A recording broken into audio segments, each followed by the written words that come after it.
Good morning student. Chapter 17 पाठ का नाम है पर्वों का देश। पर्वों का अर्थ है बेटा त्योहार। हमारे भारतवर्ष में विभिन्न धर्मों के लोग रहते हैं और सभी धर्मों में के जो त्योहार हैं उनके त्योहार भी हैं और हम लोग उन त्योहारों को बहुत हर्ष और उल्लास के साथ मनाते हैं। ये पाठ जो है त्योहारों पर आधारित दिया है। इसमें प्रस्तुत पाठ में जो एक पत्र के द्वारा सभी त्योहारों के बारे में बताया गया है कि इसमें चेन्नई में रहने वाली मधुश्री अपनी सहेली रेवती को पत्र लिखकर विभिन्न पर्वों और त्योहारों के जो हमारे पर्व हैं उनके बारे में और त्योहारों के बारे में के विषय में बतला रही हैं, मतलब बता रही हैं। आइए इस पाठ को हम पढ़ते हैं और पाठ से संबंधित जो जानकारियां हैं वो आपको हम देते हैं। आप ध्यान से इस पाठ को समझिएगा। प्रिय सखी रेवती, पत्र लिखते हुए मधुश्री ने सबसे पहले लिखने वाले के लिए लिखा है, प्रिय सखी, प्रिय सहेली रेवती, आशा है तुम स्वस्थ और एवं प्रसन्न होगी। मुझे तुम्हारा 15 नवंबर को लिखा पत्र मिला। तुमने पत्र में बाल दिवस के कार्यक्रम का वर्णन किया है।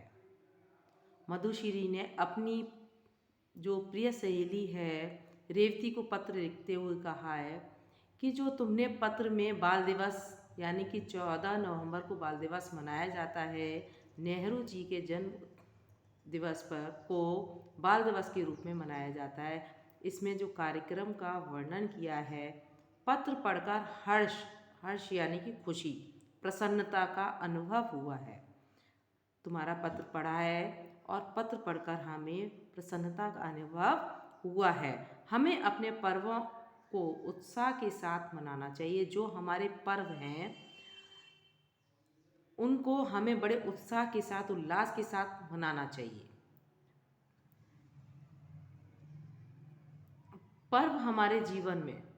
पर्व जो हैं हमारे जीवन में उमंग, खुशी और मेलजोल बढ़ाते हैं।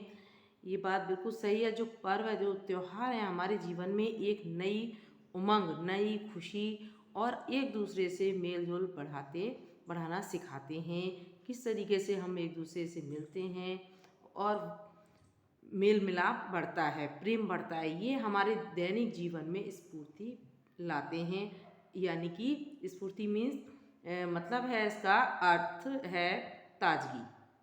हमारे जीवन में ताजगी लेके आते हैं त्योहार आने की खुशी होती है कि ये त्यौहार आने वाला है। उससे पहले हम त्यौहार आने से पहले उसकी तैयारियां करते हैं। हर घर में उसकी तैयारी होती है और सब मिलजुल कर उस त्यौहार को बहुत अच्छे से मनाते हैं। मैं इस पत्र में कुछ अन्य पर्वों के बारे में बता रही हूँ। हम अपने महापुरुषों के जन्मदिन पर, जो हमारे महापुरुष हैं, जो हमारे महापुरुष रहे हैं, उनके जन्म दिवस को भी हम बहुत अच्छे से मनाते हैं। जैसे हज़रत मोहम्मद साहब के जन्म दिवस को मिलाद उल नबी पर्व के रूप में मनाया जाता है। कुछ हमारे महापुरुष हैं जिनके जन्म दिवस के उनका जन्मदिन होता है, उसको हम पर्व के रूप में मनाते हैं।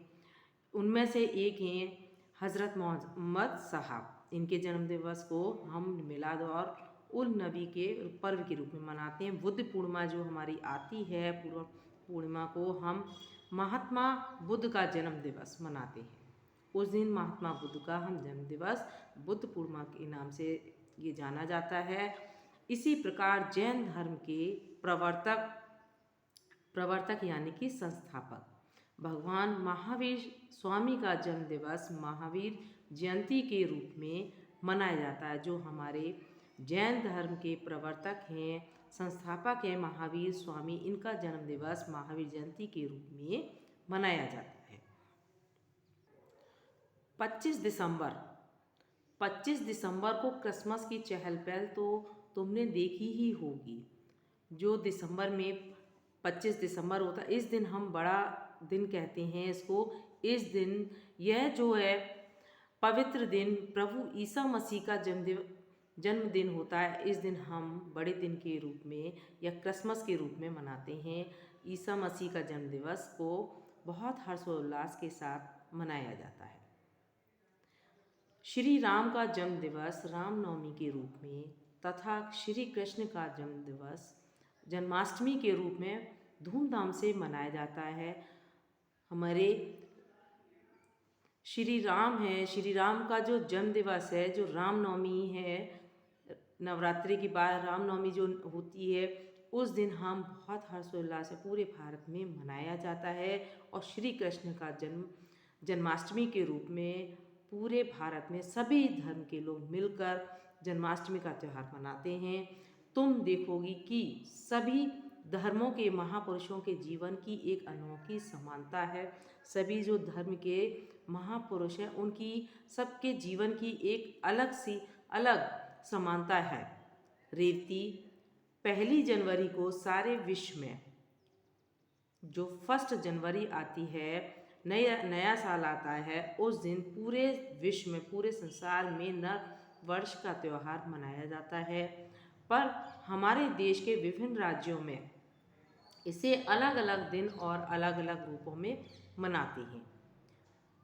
चैत्र शुक्ल के प्रथम दिन आंध्र प्रदेश, कर्नाटका और तमिलनाडु में नव वर्ष का त्यौहार उगादि पर्व के रूप में मनाया जाता है।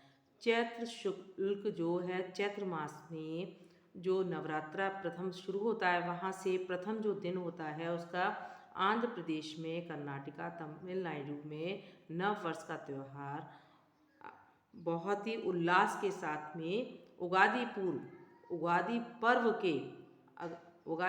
के रूप में मनाया जाता है। महाराष्ट्र में इस दिन को गुड़ी पड़वा के रूप में मनाया जाता है। महाराष्ट्र में इस दिन को, जो नया वर्ष चैत्र मास के प्रथम दिन से जो शुरू होता है, उस दिन इसको गुड़ी पड़वा के रूप में मनाया जाता है।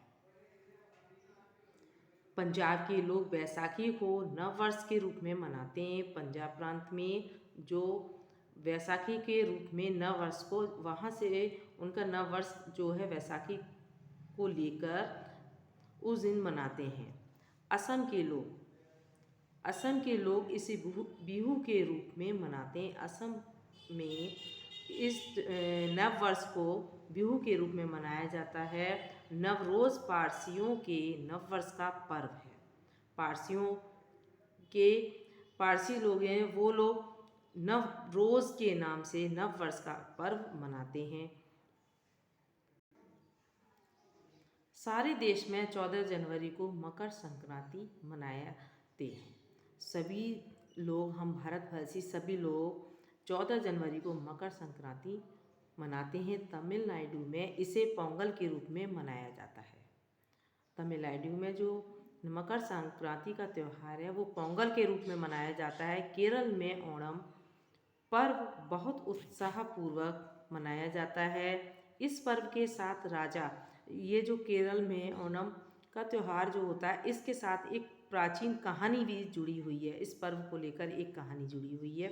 इस पर्व के साथ राजा बलि और 52 अवतार की कथा जुड़ी हुई है। इसे फूलों का पर्व भी कहा जाता है। जो ओणम का त्यौहार है, इसमें राजा बलि की जो और 52 अवतार की कहानी जुड़ी है, तो इस त्यौहार को, इस पर्व को फूलों का पर्व भी कहा जाता है। मुसलमान भाई ईद का जो पवित्र त्यौहार है, अत्यंत धूमधाम से मनाते हैं। दीपावली, इसके अलावा हमारे जो त्यौहार हैं, दीपावली है, दशहरा है, रक्षाबंधन है और होली भी हमारे देश के प्रमुख त्यौहार हैं।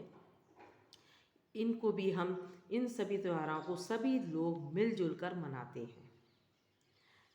यहाँ राष्ट्रीय पर्वों का उल्लेख करना भी आवश्यक है। जो हमारे राष्ट्रीय पर्व हैं, ये तो हमारे धार्मिक पर्व हैं। अब राष्ट्रीय पर्व हैं, जैसे गणतंत्र दिवस यानी कि 26 जनवरी को मनाया जाता है। स्वतंत्रता दिवस 15 अगस्त और गांधी जयंती 2 अक्टूबर को मनाते हैं। ये हमारे राष्ट्रीय पर्व हैं, जिन्हें हम सब लोग मिलजुल कर इन त्योहारों को मनाते हैं। भारत पर्वों का देश है। यहाँ